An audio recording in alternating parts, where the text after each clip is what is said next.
This episode is brought to you by Uncle Zippo Press. Uncle Zippo Press is your premier source for the world's finest comics, apparel, tunes, and media of all sorts. Uncle Zippo Press is the only place to find such exquisite literature as Fuck, the Book, and Mr. Benton, the world's only webcomic following the mundane daily exploits of Deicide frontman Glenn Benton, all available now at UncleZippo.com. Tell them we sent you, and you just may receive a special surprise. New episodes of Mr. Benton are available now. That's UncleZippo.com. UncleZippo.com.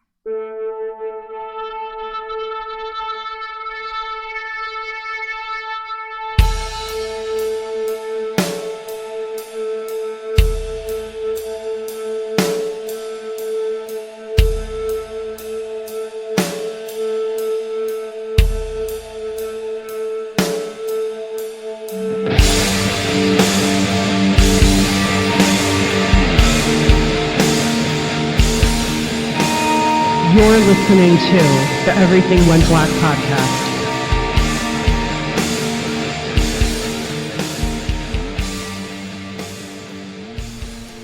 Welcome to this week's episode of the Everything Went Black podcast. And thank you for checking out a brand new episode of The Black Lodge, my collaboration with Brandon Legion of Horror Wolf 666, where we explore Twin Peaks in its entirety. Now, Brandon and I are members of an elite cabal of content creators known as the Horsemen of the Podcasting Apocalypse. Kicking things off every other Monday, we've got Horror Wolf 666, brought to you by Brandon Legion. Tuesday, we've got Into the Necrosphere, brought to you by Jackie Smith. Wednesday, we've got day one of a double shot of podcasts with Everything Went Black and Iblis Manifestations. Thursday is another double shot with the Necromaniacs Horror Podcast and day one of Soul Knocks. Friday, Spitball Media comes at you for an irreverent pop culture podcast. Saturday is a day off, but Sunday is day two of Soul Knocks, brought to you by Carl Hikara. If you're into this, I thank you for all the support. If you want to support the podcast further, you can join the Everything Went Black Patreon. For as little as $1 a month, you get access to bonus content. For $5 a month, you get bonus content plus early access to all of the shows. And for $25, you can become a sponsor. So we're back with Black Lodge. It took a little bit of a hiatus. The holidays happened, and I know that, I take a little time off around the holidays. So now we're back on track with it. Yeah, I'm happy to be doing this again. I love Twin Peaks, and it's really awesome to get back on this series. So technically, this is episode 4 of Twin Peaks. Even though there's the pilot, and this is like the 4th episode. Okay, yeah, this is the one-armed man one, correct? Yeah, yep. Yeah. So I'm going to call it episode 5. Yeah, that's what I got in my notes. So I was like, wait a minute, 4? Yeah, no. If you look on, it depends on where you look. If you look on the box set, they say a different thing. If you look online, they call it something else. But it's the one-armed man episode. Yeah, the more mysteries of the Twin Peaks, man, I tell you. Yeah. Even the fucking box is different. Yes. Season 2, once we get to season 2, it's a little bit more straightforward, I think, just because there's not going to be a pilot or anything like that. Mm-hmm. Yeah. So this one, let's see, it premiered on ABC, the show that is, and ran from 1990 to 1992. And then it was resurrected in 2017 for a 3rd season on Showtime. So this is the original series, the ABC series, season 1 that we're doing right now. And this was written by Tim Hunter and directed by Robert Engels. And of course, the music was by the great Angelo Badalamenti. Yes. Yeah. Music always plays a big part in David Lynch productions. It does. Like revisiting this episode last night, just being engulfed with the whole atmosphere and music again took me straight back to the 90s, and all the wood grain, of course, in this series. Now, totally, man. Just a quick recap. So, previous episode, Truman introduces Cooper, brings him into the fold of the Bookhouse Boys. So, the Bookhouse Boys, they're like this ancient order of protectors in Twin Peaks, and it's acknowledged that that particular area is an area of supernatural and strange happenings, Mhm. and that's expand on that in the Secret History of Twin Peaks. Yeah, which I highly recommend listeners check that book out. I mean, you can do it before you listen to the series or after. It really doesn't matter, but it adds so much more backstory and lore to this series. I actually really dug the audiobook, even though I'm not much of an audiobook listener, but I found it difficult to read it because a lot of it's in like, handwriting. Yeah, I did audiobook version of it as well. And some of the voice actors that had on there, I think there's a few that were off of Twin Peaks that they were able to get on there and stuff. And that was really cool. And yeah, the audiobook's the way to go with this if you can do the audiobook. And it's free on Spotify if you have the premium. So it's not really free, but kinda. Yeah. Yeah. I actually me and my wife share an Audible account, and Mm. she's keen on audiobooks, and this so I got this one, and it's really cool. I'd be down to do an episode just kind of recapping all that stuff too. Oh yeah, we definitely should do that. I just think maybe after we do season one, we maybe go to the book and do a recap on that, then head into season two. I think that would be pretty cool. Yeah, it kind of explains a lot of the backstory. Gets into kind of the origins of the Bookhouse Boys, and that kind of stuff. Yeah, definitely delivers the backstory and more of the supernatural edge that goes on beyond Twin Peaks. Yeah. So on the last episode, Bernard Renault was interrogated, so they have some information about One-Eyed Jacks and Jacques. Um, Cooper sees Dr. Jacoby at Laura's grave, and he is suspicious of him. So at that point, Jacoby is maybe one of Cooper's prime suspects for the murder because he came to her grave at night, didn't come to the funeral. Um, Jacoby tells Cooper that he's a terrible person. Yeah, and of course, the previous episode, ended up with Leland Palmer losing his mind at the Roadhouse. Yeah, memorable scene. Yeah, just Ray Wise killing it. Yeah, he does. So this episode, the One Arm Man opens at the Palmer house, and the police are there. We've got the whole crew. Sarah's giving a statement, and in her statement, she's describing Bob, who came to her in a vision as he was creeping over Laura's bed. Hmm. And Deputy Andy is developing a police sketch.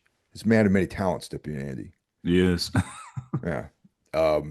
She's taking the descriptions and making a sketch, and essentially it's Bob, Killer Bob, that we see. There was one thing Sarah was doing when she was doing her like description of her dream about I think the one arm man thing came up or whatever. She saw a man with one arm and she was kind of raising one arm too, like the other arm was hidden behind her back. I thought that was kind of interesting, maybe, this like something, the future, like what might come about or whatever. Like she's kind of giving a sign or Yeah. something. I mean, it's really cool. It's like I don't know how many times I've seen Twin Peaks, but every single time I rewatch it, I always look little details like you just mentioned, like little foreshadowings and kind of details, especially in season one. Hmm. You pick up on a lot of that stuff when you watch it multiple times. Yeah, it's wild how that works. There's always something new with this show. It's amazing. Yeah. Maddie's there, the cousin who's essentially looks exactly like Laura Hmm. with dark hair, and she brings in some tea for everybody. Donna is also at the Palmer household. Um, Leland shows up kind of midstream of the interview, and he's unhinged a little bit. Oh yeah. He's like, did you tell them about the necklace?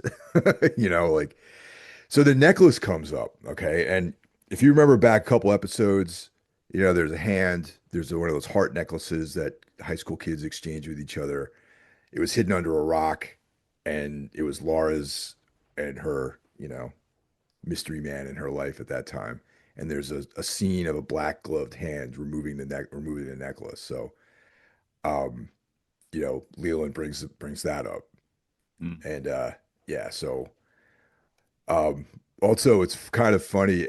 We cut to the invitation to love interlude, which Oh yeah, is that like, soap opera.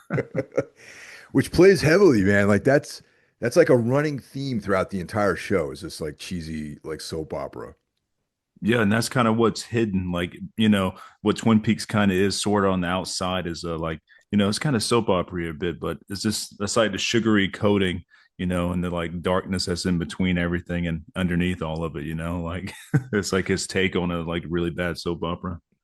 Yeah, I think that's so interesting, man. Like, cause like you said, essentially this is a very soap opera-esque. We got all these different characters, there's different love interests, there's people, love triangles and, deception and all this other stuff going on. Yeah, definitely. And I'm pretty well versed in soap operas as a kid. That's all my grandparents would watch is soap operas. We had like three channels, and if I stayed home from school, they're watching soap operas. So, and I My stayed home a mom, lot. my mom was the same way, man. So General Hospital was a big one, I remember. Yeah, ours was Young and the Restless. That was their favorite one, man. And Yeah. God, it's like a new episode every day. I can imagine like the shit those actors have to go through. It's insane. Yeah, it's a brutal gig from my understanding. Yeah, like I hope their pay is good. I guess it is, but like, and they can't really do anything else but the soap operas. They don't have time for anything else, and it's like, man, every fucking day. Like the writers too. Like that's a lot. So we cut back and we see that Lucy's watching the show at the police station. And when it was a Cooper asked her, so there, any updates? And she kind of recounts the plot of what's going on in Invitation to Love to him. Mhm. So Cooper is interviewing Jacoby in the conference room, and he's doing all these like weird tricks. And Jacoby's like I would put him on my list of suspects. You know what I mean? Oh yeah, he's suspicious as fuck. Yeah. Yeah. And then he praised basically, Cooper was like, was Laura Palmer seeing you because she was addicted to cocaine? Like one of the most direct questions ever. Right. And Jacoby claims, confidentiality, like professional, doctor patient confidentiality. Yeah. And, he also asks if her problems were sexual in nature. And his response was interesting because he was just like, our entire society's problems are sexual in nature. Hmm. So once again, he's being kind of vague about this whole thing and not helping himself out. And then he basically was like, Laura had secrets, and he considers his failure as her therapist. Right. Yeah. I made a note about Jacoby or whatever when he's doing his little magic tricks. I'm like, it's pretty impressive because I'm pretty sure like during this time didn't have any like visual effects. Like there's no CGI or none of that bullshit. But pretty impressive the golf ball tricks he was doing. You know what I mean? Like Yeah. how's No, he fucking totally. doing that? Yeah, very. I guess the guy did some magician work maybe because that was definitely some top tier golf ball tricks. I guess. You imagine like that's your calling to be like a magician? Yeah, like and he would fit that bill. I mean, the way he looks and stuff, he's really like he's out there, especially in the way he dresses and stuff. He could definitely be a magician because they are a different breed of people. Many years ago, I went to like a magic show on Coney Island Hmm. when I lived in Brooklyn, and it was like before. I mean, Coney Island, like the boardwalk area, has been constantly moving more towards this kind of generic, But there's always been like the sort of old school like places there, and I went to this magic show there at one time. It was kind of creepy, but very old timey kind of magic tricks, similar to what Jacoby was doing. Yeah, I've got to see David Copperfield live when I was a kid. That was something. It was like, man, because back then, like it's probably like 5 or 6, maybe seven. You know, Magic's still alive in my head. You know, I think they're real and shit. And stuff he did was pretty impressive. I know he turned out to be a scumbag for the most part, but his magic was good back then. Yeah.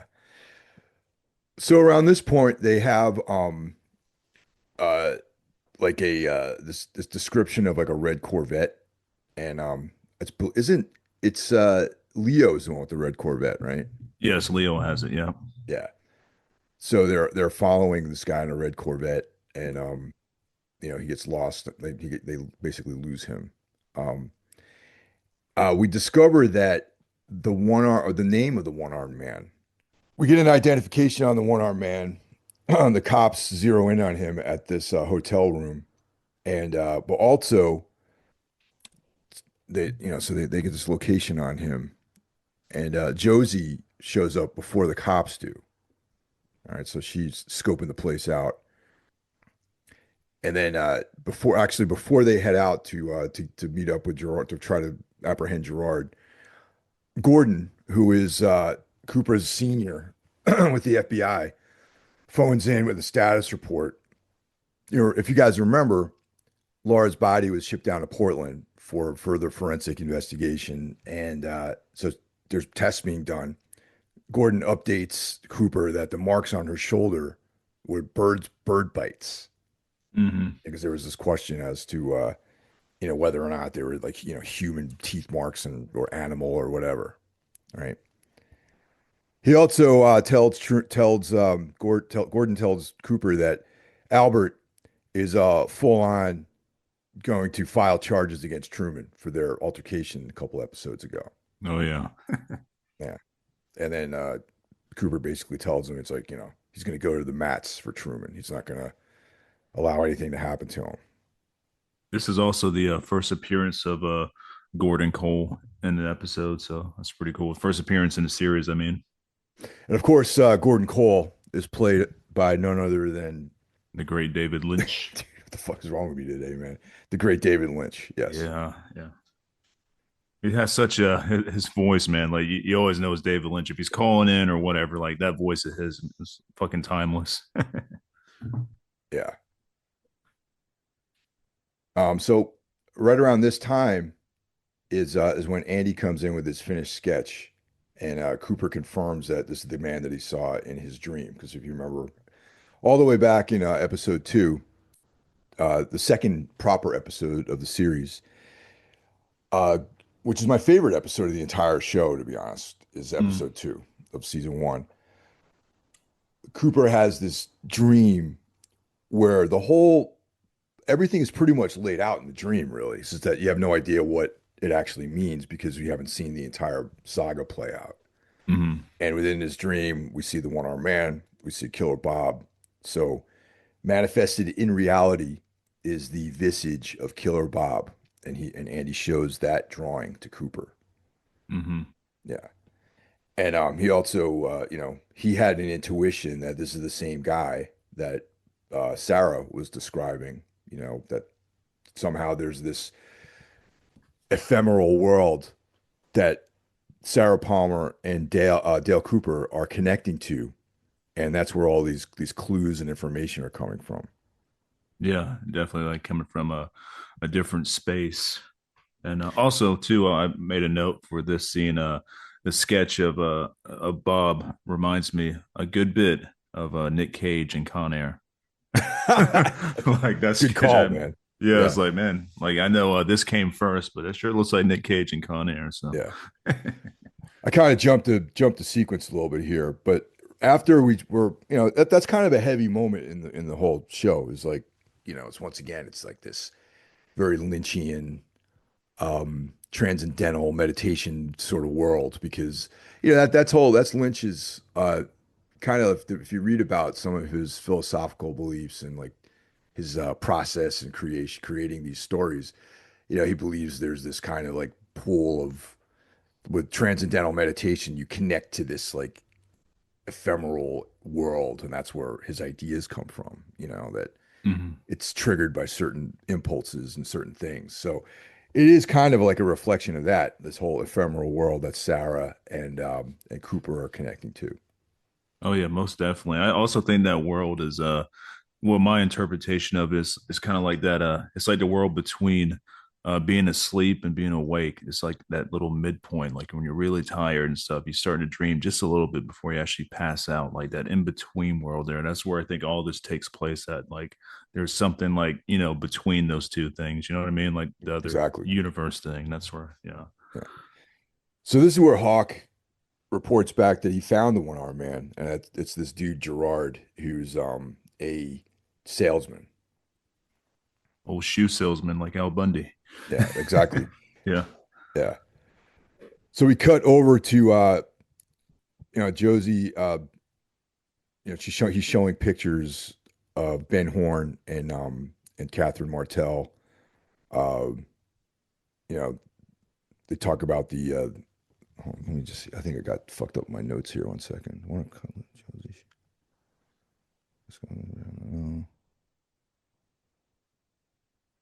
All right. Yeah. All right. So we cut to the hotel, and it's coincidentally the same hotel that has his room in, and Mhm. Ben Horn and Catherine Martell are there. And they're sort of like laying out their plot about burning down the mill. Yep. And he also, I think at this stage, he also implicates Leo as being one of his main players here too. Yeah. Good old greaseball Leo. Yeah. So Cooper and company, and they show up at the motel. They're looking for the one-armed man. He's in room 101, and this is kind of funny. They're trying to be like, very very stealthy here. But Deputy Andy, drops his gun and he accidentally discharges his weapon. So it's like, it's interesting that this happened in this episode because we see that Andy is like not maybe the best police officer, No. right? However, quite talented artist though. Yeah, he's got his other strengths, but being a cop, like, yeah, it's not one of them. I found this to be the most like comedic episode out of the series, or at least one of them. Like this whole Yeah, episode's got like a weird slapstick type thing going on. yeah, I mean, definitely. yeah. Yeah. So now, the cat's out of the bag. They break into Gerard's room. Um, you know, Throughout all this, uh, Ben Horn and Catherine Martell are kind of observing what's going on. And I'm sure Ben Horn is like, you know, I can't be found here, like probably running through his mind. He's a man of industry in this town, and he can't, bring any scandals into anything, you know what I'm saying? So, Yeah. yeah. Um, Also, as Ben is collecting all of his stuff, he drops a token, and it's a one-eyed Jack token. The Mm-hmm. the Canadian House of Ill Repute. And Yeah. yeah, and Catherine sees that. She kind of makes a note of it. There's some shit going on behind the scenes. Yeah. So they have the sketch of Killer Bob with them. They show it to Gerard, and he's like, "Well, hell, that's my best friend." Yeah, You and know? he's like a vet or something. He's like a veterinary doctor or some shit. Yeah. They ask him how he lost his arm.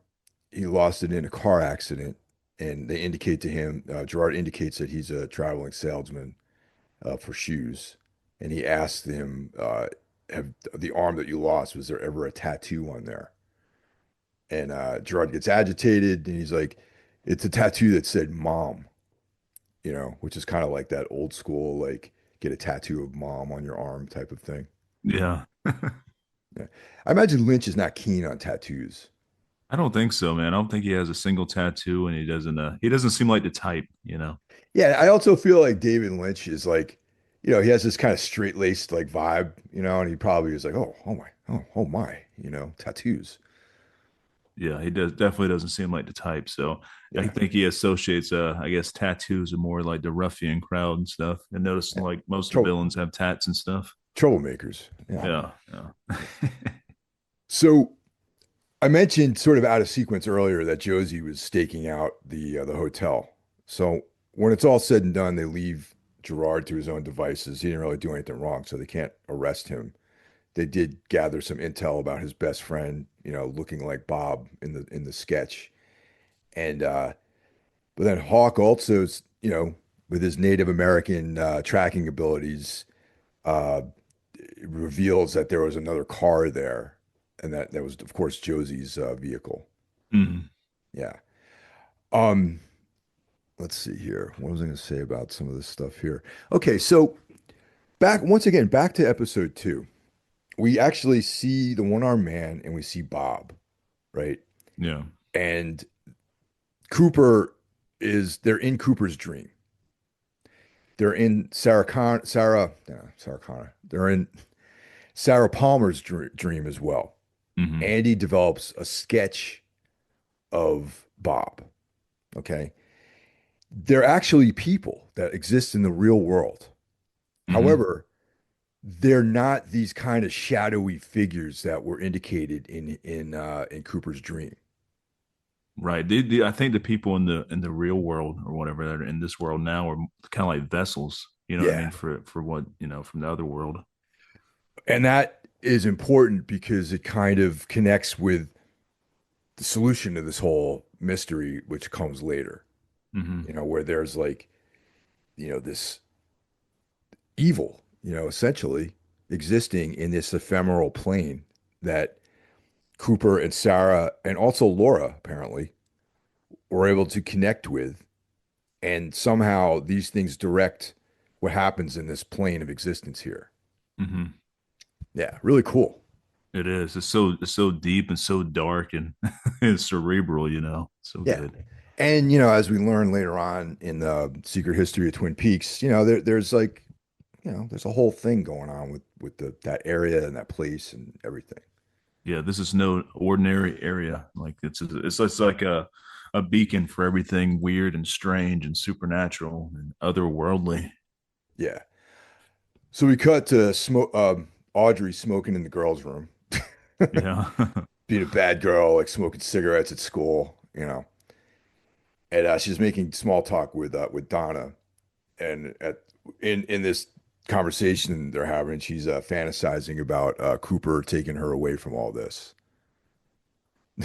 So what's kind of yeah, these days especially, man, like it's I know that in 1990s in the Twin Peaks world, this is all very innocent, you know. Right. But the sensitivities that people have now, especially with what's going on with like, the Epstein files and all this other bullshit. Hmm. It's well not that that's bullshit, but all that's like a real thing. But I mean like Oh the yeah. the environment of sensitivity. Something like this would be they would be like people would like kind of, roll their eyes a little bit or their feathers would get clutch their pearls over something like this because the reality, Audrey's 17, right? Maybe. Yeah. Yeah, maybe. Yeah. Yeah. They're in high school, so it could be Coop 16 for all we know. Cooper's what, like 28, Easily, yeah. Yeah, maybe 30. So, it's like it's definitely not a kosher sort of relationship. However, nothing really happens. No, it doesn't. No one steps out of line, but it's like and frankly, that is like I think a probably a natural thing to happen when you're in high school. You have these fantasies about, like guys like Cooper, things like that. Yeah. Also, did you take note of like that the bathroom design? How fucking weird that was, like with the red, like it looks like those marks you see on like a heart monitor or something going all the way across the bathroom. Oh, I So didn't I'm like, pick that. I didn't pick up yeah, on like it's a strange design. And there's also a moment I think where Donna or whatever is at the washing her hands or somewhere. She's smoking too, but her like she's wearing a red sleeve coat thing or whatever, and it matches up with the background for just a second there, and it's all one. I'm like, is that did he mean to do that, or is that just like a happy accident? I wonder. Wow, dude. Yeah, so many That's weird things. I gotta check that out again, man. See all these things you learn as you rewatch the series. And I also have a really big TV, so I can catch this stuff really easy. Like I see Nice. so many new things with the giant ass TV, like I've never seen before, and that was one of the things. Like that's it's lining up there, and like there's got to be a reason for that that David Lynch wanted to, convey. Yeah. Yeah, so Audrey kind of breaks it down, even though Donna knew this stuff, about James and Bobby and cocaine and all this kind of, business. So Audrey sort of indicates that she's on the same page. She's up to speed with everybody else now about Laura's descent, you know. Um, and she wasn't as good of friends. Like Donna and Laura were like best friends, Hmm. and Audrey was like definitely more on the periphery. Yeah, Um, definitely. yeah. So she also comes up with the idea that she thinks that Laura worked at One Eye Jack's or at one point. Hmm. And she because Ronette also worked at the her dad's perfume counter. Uh, Laura worked there. Uh, they both, and so there's like a lot of these like loose ends, these like pieces coming together in her head, and she's putting it together. And she also seems like a little like kind of titillated by the idea of them working at this like, sketchy, place in Canada. Yeah, she definitely seems that way because she's definitely edgy, Yeah. like yeah, she seeks out some interesting stuff. Yeah. No, Yeah. definitely. Yeah. Yeah. Then we cut over to Norma and Hank. They're at Hank's hearing, and he's Norma's married. She's having an affair with Big Ed Hurley. Hmm. So she's the owner of the Double R Diner, and so just a little backstory on that. Her husband Hank is in jail. Um, so his parole hearings come up periodically, and that's where she's at. She's at a parole hearing. Yeah, and this is where we get introduced to Hank, her husband, played by Chris Mulkey. That's where he makes his debut in the series, and he, like another black cloud, sort of drifts back into Norma's life. Definitely. He's the epitome of the 90s bad guy. That Yeah, look he's got there, like he is like everything about, a 90s bad dude or whatever. yeah. So he's going through his whole spiel about how I've changed. It's like all this stuff is behind me. I'm reformed. You know, and so Norma legitimately does not believe that he's going to get paroled, right? But he actually does get paroled. And so they bring up these questions to her about, his reentry into society. And she basically said she's going to give him, she's employed. She's a, business owner, Double R Diner. She's going to give him a job working there, and Hmm. they're going to live as man and wife, which I'm sure Big Ed Hurley is going to have an issue with that. Oh yeah, definitely. He won't put up with that. Yeah. Um, so, creepily, he's like, catch you later. Yeah, yeah. He's got big creep vibes about him. He's Yeah, a creepy especially with dude. that domino that he has. He carries his domino, Oh, it's like sucks on this like domino, and it's just creepy, man. yeah, he's the epitome of a scumbag. So he fits in with the rest of the scumbags that walk around Twin Peaks. Yeah. Yeah. So our law enforcement team is making headway with their investigation. They're showing the sketch around to the vet, because they determined that the man who was Killer Bob was a veterinarian. They confiscate all the files looking for, specific bird information, to kind of implicate, close the loop here. Hmm. Yeah. Yeah, they got the Um, infamous llama scene in this too. Like that llama has been like spoofed in like The Simpsons before, and like other things that are like making fun of Twin Peaks. That oh, yeah. llama's always been using a bunch of stuff, man. Yeah. Yeah. Um, so we cut to Shelly and Leo's place, and Bobby and Shelly are making out, and which is like taking a real chance, and he's uncomfortable. He's like, "You sure Leo's not around?" And Right. it's like I could tell the sound of his truck like miles away, which I wouldn't rely on something like that if I were. No, definitely not. Yeah. So this is when she kind of tells him and she shows him Leo's bloody clothes that she got out of the washer that one day back a couple episodes. Hmm. She doesn't know how closely Bobby is related to this whole thing. But in Bobby's this a light bulb goes off in Bobby's mind. Because he doesn't know who killed Laura. He probably has his ideas, the bloody clothes. he's like, okay, we're gonna try to pin this whole thing on Leo. Yeah, definitely. That's what he's going for. Yeah. Um, she kind he spills the beans to Shelley about Leo's involvement with Jacques from One Eye Jacks, smuggling cocaine across the border. Um, you know, while after this is before she shows the bloody clothes to Bobby, Hmm. you know. And so he's like, you never saw this, keep quiet. And he bails. Yeah, she also brings out she shows a gun, which comes into play, future episodes. Yep.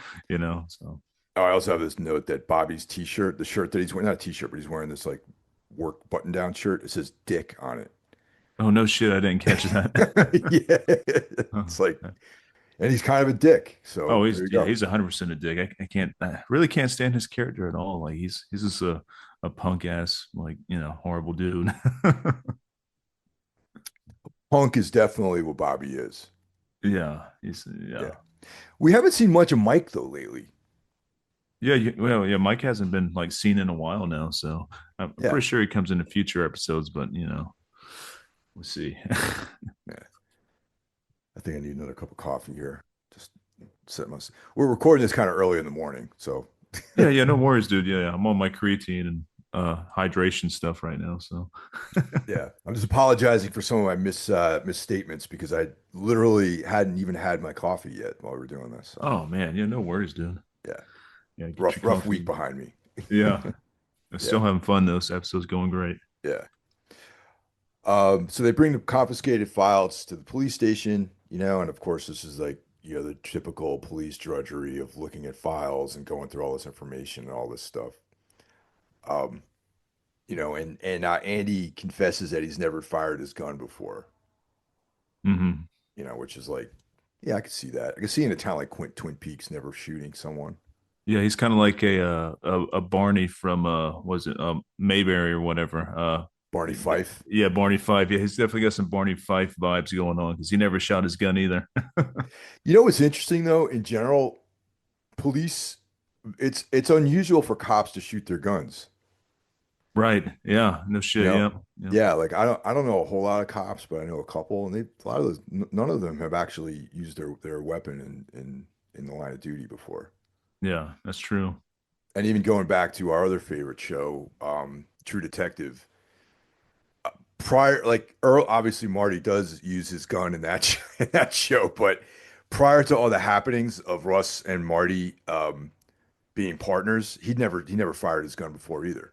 Nope. Yep, that's true. But Russ has. Oh yeah, oh Well, yeah, yeah. Russ, Oh yeah, yeah. Yeah. lots. Yeah. Yeah. He's a whole different ball game though. Yeah, whole Yeah. different ball game, man. Yeah. Yeah. Yeah. Andy tells the story to Lucy about dropping his gun, and this is the beginnings of like the kind of tension between Andy and Lucy. Hmm. Because Cooper calls it out. He's like, Andy, like, how long has Lucy been upset with you? And she's like, she won't speak to me, and all this stuff. Uh, I think it was Hawk that said, or someone, there was the statement, women are drawn from a different set of blueprints. Yeah. I think Hulk made that statement. Yeah, Yeah. Yeah. which is true. You know, Yeah. Yeah. yeah. That's true. Yeah. Yeah, it's very true. And I know that they're showing off their guns and stuff, and they're doing their whole shooting range thing and everything. And yeah, Cooper just schools all of them. Mm. Yeah, like, shoots like two shots through the nostrils and all this other stuff. Yeah, You can see that Andy doesn't like shooting his gun. Um, so he's assigned like a vigorous practice regimen. yeah, 1 hour, 3 times a week, I believe. Yeah. Yeah, This is the part where they're sort of talking about, past loves and all this other stuff. And though Cooper was never married, he was taught the pain of a broken heart by a woman. yeah. So he definitely had a long-term relationship there somewhere down the line. So Cooper has to be probably about 30 years old, I would say. Yeah, I'd say about 30. Yeah, Yeah. Because, it's FBI, you have to go to college, right? they don't grab. It's not like the regular cops where they just grab anyone off the street and make him a cop. Like you have to actually have an education, I think. Yeah, yeah, And then there's training with the FBI. And then throughout all this stuff, he would have had to had some kind of long-term relationship. So that puts him up around about 30, I would say. yeah. I agree. And Hawk shares a poem that he wrote about a woman. Oh yeah, it's a pretty deep poem. Yeah. But Hawk's a pretty deep character. I like Hawk. Oh yeah, dude. He's connected to the other world for sure. Yeah. Yeah. So we're back at the double R. You know, Shelly shows up. She looks upset and she says something to Norma. She's got one man too many in her life. And, she, and it's kind of funny, right? Right. And Yeah. two of the wrongest men to have Yeah. in her Oh, life. Like, oh God, yeah. just horrible So, taste. so yeah, we got Norma and Shelly. They're both married to total pieces of shit. Yep. And unfortunately, at least with Norma, she's got Big Ed Hurley, who also is married, unfortunately. Yeah, but she's Who's so crazy. His wife. Jeez. yeah. Yeah. And Big Ed's a good guy. Yeah. He's Yeah. one He's of the solid. Bookhouse boys, solid dude. Hmm. On the other hand, Shelly, married to a scumbag, and also having her side piece there is a total scumbag too. Yep. Yeah. She's bad taste. Like, and yeah. Shelly's not doing too well on her love interests. Yeah, and she was like talking about Leo. She's like, is this flashy guy in a hot car. Like, now she's got nothing but regrets over that. Yeah, it's also kind of funny seeing Leo driving a red Corvette, being Mr. Dark and brooding guy. You think he'd be in like a black fucking Charger or something. No, he's in like a real flashy red. Like, that doesn't match at all. It's so weird. Yeah, exactly, man. You figured, yeah, some sort of black, fucking badass car. Excuse me. Um, let's see here. So Norma and Shelly plan on having like a retreat just for the girls, just to get away from all this stuff. Um, James shows up. He calls Donna, and he's like, they need to have a conversation, you know. And Hmm. this is where James sees Maddie for I think the first time. Yeah. Yeah, so Maddie comes into the diner, and James sees her and completely smitten because she just looks exactly like Laura, except that she's got dark hair. Hmm. And, once again, this is like that whole early, Lynch always has a dark haired woman and a blonde woman in the movies, you know. Yeah, that's his thing. That's like a trademark. Yep. Yeah, and this has come up a bunch of times over the years. Hmm. Um, and so James also is this kind of like Roy Orbison-esque, emo like guy, you know, and so he's like all about, you know, Maddie. And she explains that she's from Montana. They didn't really see each other a whole lot. And she asks him, she's like, "Do you think I look like Laura?" But yeah, no shit. Yeah. And they used to pretend they were sisters. James is completely infatuated at this point. Yeah, the whole cousin thing. Something ain't adding up right there. You know what I mean? Exactly. Like, yeah, something's not adding up. Yeah. So Norma gets the bad news that Hank is actually paroled. Okay. So he's on the phone. He's like sucking on the domino. He's telling her about his upcoming parole, that he's going to be coming home. And Hmm. she's visibly upset by that. Yeah, now Yeah. she's got to deal with more shit. You know what I mean? There's Oh, enough yeah, stuff dude. going on. Now you got to deal with this guy. Yeah. Yeah. So we cut over to the Great Northern, and Ben Horn is wheeling and dealing with these Icelandic, once again, trying to get these Nordic businessmen interested in his plans. Yeah. And Audrey comes in and they have sort of a confrontation. And he claims, she asks, like, "Are you ashamed of me?" And but this is not, there's like there's layers to this whole thing because on some level, I do believe Audrey feels like she is kind of the outsider in the family, which is true, Hmm. you know. Um, well, I mean, let's put it this way. Uh, Ben isn't close with anyone in his family, really, No. and Audrey is definitely, someone that he can't relate to at all. And then they have Johnny, you know, and then his wife, and he's having an affair behind her back, and maybe his brother is the only person he feels close to. Yeah. Makes sense. Yeah. So this whole conversation starts about how she wants to become more involved in the family business. Okay. So, all right, great, you know. And then she suggests, because I think he's suspicious at first, like, oh, what do you mean? What's your angle on all this? Hmm. So, she like cooks up this whole story about wanting to work at the store and learning the business from the ground up, and she believes that it would be a great idea for her to start at the cosmetics department. So why do you think that is? Of course, Laura and Ronette both work there, and she figures this would be a way to get some kind of inside track on like what the hell happened. Yeah, she's doing some like detective work, you know. She's really wanting to, she's invested in this. Yeah. This next little bit here is Ben. So Ben hugs her, and she looks over and she sees a photograph of her and Laura just like chilling like on the coffee table there. And I thought that I don't know, there was something very eerie and powerful about that scene. Yeah, there was. And also just having that picture there at the coffee table kind of randomly, like what was he doing with that? You know, like because he gives off like I mean, he is a creep, one of the biggest creeps in the whole series and stuff. And this like I don't know, there's weird things going on. Like why's he got that picture there? And this, yeah. And it was so masterfully done, I think. Like little items, little bits like that. It's the that like in like a lesser filmmaker's hands, like that photograph would connect to something. There would be a direct cause and effect with her seeing that picture, and it would be like, okay, well, this goes to here, this there, and there, right? Mhm. But this is just literally put there to establish an atmosphere of creepiness and unease, essentially.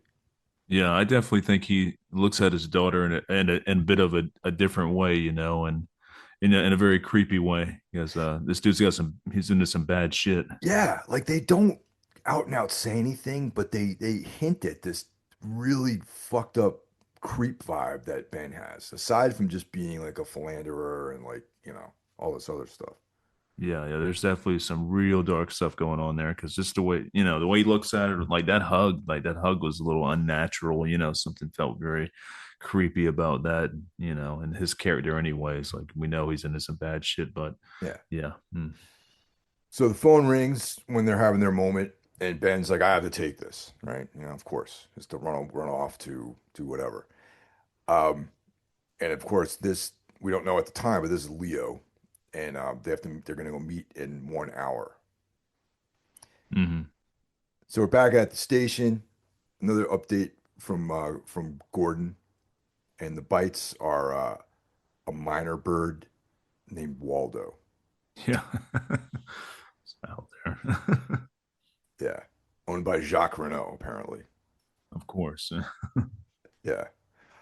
So they also identify the chip that was, that was forensically their investigation. There's the chip that was, part of it was in Laura basically, Hmm. and it's the one-eyed Jack's chip, a one-eyed Jack chip. And you remember earlier in this episode we saw that Ben had a token as well. So Yep, yeah, so the drawing this web is getting tighter here. definitely. Yeah. Um, so with that information, our team they make a little house call over to Jacques Renault's room, and where Bobby's planting the bloody, Leo's bloody clothes. Like as the cops show up, Bobby's there, and he Yeah. just bails. They never catch him. He just bails and like leaves. Yeah. Hightails out the window and hauls ass. Yeah, it's kind of Yeah. funny. Um, so we see at the river we've got Leo and Ben. They meet, and he's like, nice touch, red sports car, for our secret meeting. Nothing that's going to be too conspicuous. All right, again with the red sports car shit. Like this doesn't match his personality whatsoever. Yeah. So Leo indicates in over there next to a tree this like body that's all bagged and bound up, and it's he says that's Bernard. And if you remember in the last episode, Bernard was interviewed by the cops. He was interrogated, or actually not the cops. He was interrogated by the Bookhouse boys. Yep. Yeah, so they dealt he got dealt with. Yeah, yeah, probably in a brutal way too. You know, and how he is. He's all bagged up over there. There's no telling what he looks like under that. You know. Yeah, yeah, Yeah, totally. yeah. So this is when when Ben contracts Leo to burn down the mill. They Mhm. don't want it to look like arson, for obvious reasons. Uh, right around that same time, James and Donna, because Donna tells James about other, did Leland mention, oh, the necklace? Did you mention the necklace in the interview from the beginning of the episode? So they're out in the woods looking for the necklace where it was hidden, and they find Mhm. that it's missing. All right, so Yeah, and also too that owl that's above the tree, like staring at him. You know, like yep. there's definitely something up with that. You know, something's always watching in the woods, like that greater, like spirit or whatever of the forest. You know, just keep an eye on things. Yeah. And they also hear that they believe that someone's following them. Hmm. Yeah. And Donna shares with him about the whole dream that her mother had and, all this other business, you know. And so she's like, no one really loved Laura but them. She mentions that to James. And in some ways I believe that to be true, really, you know. Like her Hmm. mom, yes, but her mom was also, well, let's put it this way. Her mom, things don't add up with her mother and her father. You know, No. I mean, I know this show came out years ago, but there's conceivably people who haven't watched this yet. So Yeah, there's something not right. yeah, so maybe she is right that Donna and James are the only people who really loved her, and I do believe James loved Laura. Hmm. You know, Yeah. but the very next moment, James leans in and kisses Donna. So it's like maybe not. We'll see. These are once again these are young kids. Yeah. The hormones are going crazy. You know? Yeah. So we cut to Josie. She's on the phone with Truman, and Truman asks her straight up if she was at the motel that they just, they did their police activity at, and she's evasive about it, you know. And she's kind of saved by the bell because, Pete Martell comes in, and he asks her if she wants to partner up with him for this like fishing tournament, and you know, and then he goes back to bed, goes to bed afterwards. Pete is Mr. Wholesome. You know what I Yeah, mean? Like everything else in this whole world is all chaotic and nuts. And he's just like, Mr. All I do is fish and, go to work, fish, go to work, fish. He's just so wholesome and, yeah. like good spirited. So then Josie, there's some mail, and she opens it up. It's a drawing of a domino piece, Mhm. and then it's like Hank calls immediately, and he's like, "Did you get my message?" While he's sucking on the domino like a creep. Yeah. Yeah. Super creepy, man. Yeah. So yeah, I mean, this is definitely moving the plot along. We've got some happenings here. We've got the plot to burn down the mill. Um, some of the prime suspects are coming into play. Audrey is maybe getting dangerously close to this whole thing, you know? Mhm. Yeah, definitely. I got a few trivia things too about this episode. They're kind of interesting. Yeah, man. Let's hear it. The direction of this episode was inspired by the 1945 film Fallen Angel. Have you ever Oh, seen that? no, man. That's a cool name, though. It is. That's the same thing. I thought, like, man, I need to see this. But the way it was inspired that the shots, they were using small sets with long depths of field shots, and they, to get the look and everything. And several scenes in the episode were also shot using a split diopter lens, Okay. allowing for a greater depth of field. So, like, I guess it's the way it was shot is very similar to Fallen Angel. So that's something I'm gonna put in my notes to check out possibly. And also, the one armed man is referenced to the real killer in The Fugitive. His name was Philip Gerard. So Oh, that's shit.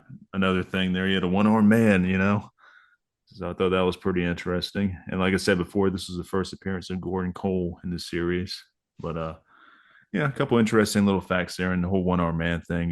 The Fugitive was really big in the '90s. The Harrison Ford one and whatever. I think there may have been a one before that. Maybe I'm not sure. Yeah, Maybe the there's Harrison Ford there's one. there's something before that. I think that might have been a remake. I'm pretty sure. Yeah, so I thought that was pretty cool. Weird facts. Yeah, yeah. So we're gonna be getting back on this whole project. We had a little bit of little lull here in our diligence, but we're gonna get back on top of this. Yeah, man, we gotta continue our investigation of Twin Peaks and unveil these mysteries. I really hope some of the listeners, like, this is their first time, watching Twin Peaks. I think that's really cool if it is. Hopefully there are some out there who haven't seen it before. Like, oh, this is brand new to you, because I'm kind of jealous. Like, fresh eyes looking upon Twin Peaks. Like, that's pretty cool. Like, Yeah, and now that this is on, was it Paramount it's that on has this? Paramount. It's on like a bunch of different services right now, so it's out Yeah, there. Paramount is what bought Showtime, I think, right? Yes, yeah, Yeah, yeah. So even like the third season is on there because that's I guess a Showtime property. yeah.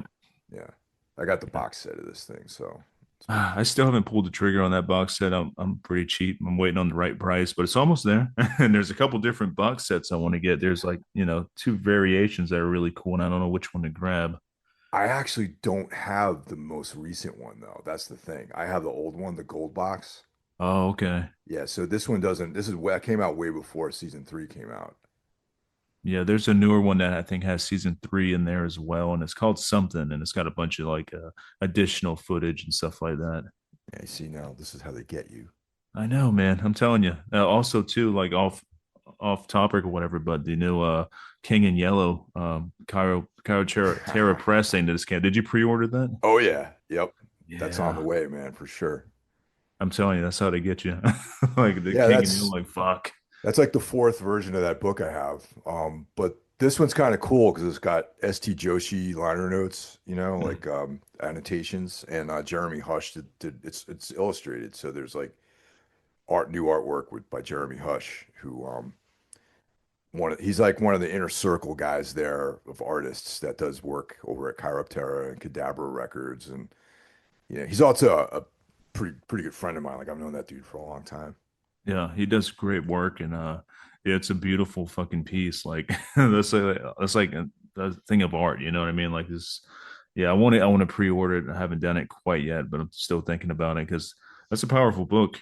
I have like two different variations of it already and stuff, and very powerful stuff. Yeah, and the last volume four of the Lovecraft collection just that should be shipping, I think, in April. I got all four of them, so that's kind of cool. It's like, but once again, like I have like I'm so embarrassed to even tell you how many versions of the same stories I have on my bookshelf that I just keep buying over and over again because there's certain things that are different about them. It's like, oh yeah, this one's got S.T. Joshi annotations. This one's got a forward by this guy, and like the artwork here. I'm a total mark for all this stuff, man.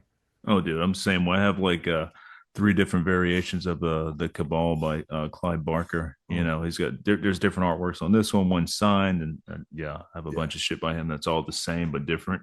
I Well, totally the get it. Cairo Terra Press stuff is just like they're just like really nice deluxe format, awesome volumes to have, and they're cool. They got illustrations, they got great artwork, and like some of the stuff that I didn't have previously, like there's some of the things I with my first time owning some of it, like Hmm. some of the Ted Klein stuff that came out, like I don't that's the only version I have.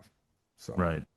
And they do such good work over there. Like their stuff is so like fucking top notch, and yeah, actually, awesome stuff. I'm lying about the Ted Klein stuff. I'm Mm. looking at dude, I have a paperback version which I bought like 10 years ago. Oh, So nice. I'm looking at it right now, my bookshelf. I'm like, oh yeah, I guess I do have that one too. So yeah. That's awesome. Yeah, I got shit sometimes I bought twice and forgot about it or something. Like Mm, I don't know what the hell I have. I got a ton of books. yeah. But I actually some things like for example, like Salem's Lot, like Stephen King, like I have the paperback with those sick like 80s versions, the covers. Yeah, yeah, I got that as well. I got that The Shining and a couple other things that he did with that same coverage you're talking about, like from the 70s or early 80s and stuff. And I'm thinking like, oh, I want to reread this stuff, and like, I don't want to reread that version of it because it's so old, and it's kind of the paper's kind of like weird. Hmm. So I bought a box set that's got like The Shining and Salem's Lot and Carrie and that stuff in it because I'm probably going to reread all those things this year. And speaking of that, I'm pretty sure I saw that at Barnes and Noble. We were there the other night, and Yeah, they had the box set. Yep, I saw that. That's cool. let me tell you, man. I think Barnes and Noble has in the last several years has really stepped up their horror section. Oh yeah, 100%. Yeah, because like I remember like there was a period of time where it felt like they didn't even have a horror section. Right. Yeah, I remember that. Remember that time because that was back when I was going to Books a Million because Books a Million had a better horror section at the time. And then they closed Books a Million down, and Barnes and Noble's the only game in town. And yeah, they have up their game in the horror section. Yeah, now it's like they got a nice solid representation of some and it's not just like run-of-the-mill stuff they have in there. They actually have like good things in there. They have like bestsellers kind of stuff, and then also they have like Thomas Ligotti. They got like you know like of course they have Lovecraft. You can find you know Brian Everson I found in there who's a little bit more obscure, Hmm. and like it's just a sick to see all that stuff. It is, man. I love going to the bookstore. They also carry Rue Morgue, Fangoria, Yep. Horror Hound, like you name it. They got a great selection of magazines too. Like that's cool, man, because we got to keep physical media alive as long as we can. Yeah, dude, I'm a big fan because you never know, man. This stuff existing in the cloud somewhere, if someone decides to shut it down, you lose everything. It can be wiped out as fast as the TV show for Let the Right One In was. I don't know if you ever got to see that. I'm pretty sure I Oh, mentioned it before, but dude. remember, yeah, Yeah, man. That was so, and you can't even watch the first season anywhere, it's right? gone. Yeah, no, no. Once that network went down or whatever they did, like they got rid of the whole network and stuff and changed it, like it disappeared. It's not on Tubi. It's nowhere to be found, dude. I really, really liked it. I did too. It was great. I'm like, dude, this is awesome. And I wouldn't, think it was going to probably suck, but it did not. I remember the first couple episodes came out, and I did not see it. And then Rennie was telling me, he's like, "Have you checked this out?" I go, "No." I go, "Does it suck?" He's like, "Check it out." Right. So I watched it and I was like, you know what? This is actually pretty damn good. It reminded me of like Vertigo, like a Vertigo comics sort of story. You know what I mean? Yeah, yeah, I definitely can see that. Yeah.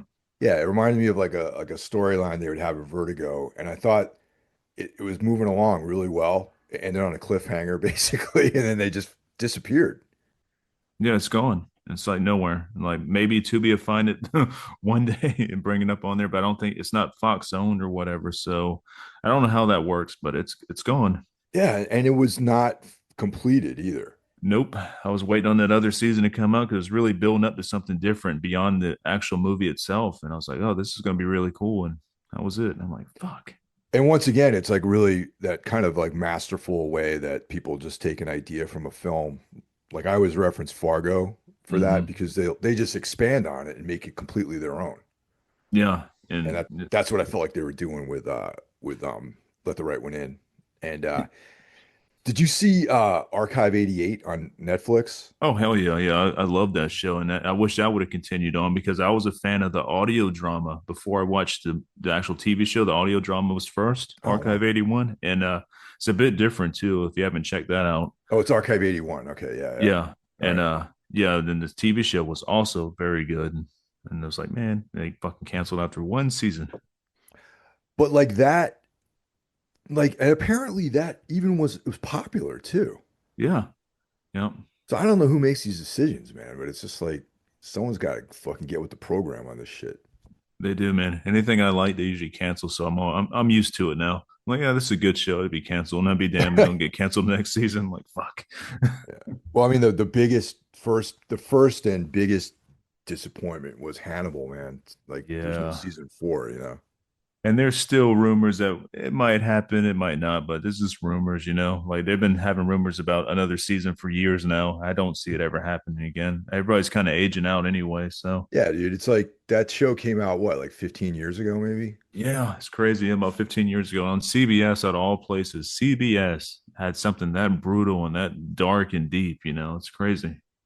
Well, that's the biggest tragedy is that if that show had come out like maybe 3 years later, like on HBO or something like that, it would have been like the biggest thing ever. Oh, dude, yeah, it would have been great on HBO, and they could probably went a bit beyond what they had on, network television, of course. And yeah, But I missed guess opportunity. I'm probably, you know, my whole thing too is like I saw that it was on NBC or was it CBS? Yeah, I think it was CBS. I may be wrong, but I thought it was CBS. And I didn't even find out about the show until I read about it in Rue Morgue. And at that point, it already had been canceled. Like the season was finishing up and that was going to be it. Yeah, So I found out like after the fact that the show even existed, really. it's wild. Are you checking out From? Have you watched that yet? Yeah, yeah, from under Okay. your recommendation. And that's definitely cool. I like that. I'm not caught up on it, but it's good. Okay, cool. The new season starts, I believe, the end of this month or early March, maybe. So just a Yeah. heads up on that. Yeah, that's another good show. They better not cancel that one till the whole. I got to see what's going on, man. They're like leading up to something big and out there. I'm like, don't cancel it. Yeah. I mean, we've also been watching Night of the Seven Realms. Night of the Seven Realms, like the latest, it's like a mini series, Game of Thrones. It just came out. Oh yeah, yeah, that one's good. We haven't caught up to the last episode, but I'm enjoying that one. It's got like a Monty Python thing going on with it. But that, like, we were like real dubious about that at first. But then in the last episode, the latest one, the Hmm. tone shifts and it Oh, becomes okay. a little bit more serious, a little bit more like what you would expect from like a Game of Thrones show. Okay, interesting. So y'all are digging it then. Yeah, yeah. I mean, Yeah. I knew that it was going to be done well. I knew that it was going to, pay off at some point. And then we're on this whole rewatch of Game of Thrones and um, House of the Dragon because the next season's coming out later this year. Yeah, yeah. That's Yeah, cool. Yeah. I love Game of Thrones, man. Like, yeah, I started watching that when I met my wife and stuff. Me and Cindy started watching that together and like, yeah, such a good show. I might go back and rewatch it one of these days. It's so epic. yeah. I was always a fan, um, but my wife is like an aficionado of the whole thing, man. Like she knows all the details, like the names of the dragons and like how this person's connected to that person and the whole like hierarchy of like the different families and everything. So she's like an encyclopedia with that stuff. That's good. Yeah, same with Cindy. She knows all the different factions and everything. I have to ask her like, who's what again? Like, who's that guy? There's Yeah, just so much, and like, I can't keep up with all this shit. yeah, I'm in the same boat, man. Yeah. Yeah. All right, man. So that's cool. I'm looking forward to a bunch of stuff coming out. We're getting back into the Black Lodge here, and yeah, it should be fun. Oh yeah, man. Yeah, I'm looking forward to getting this back on again and continuing forward. Thanks for listening, everyone.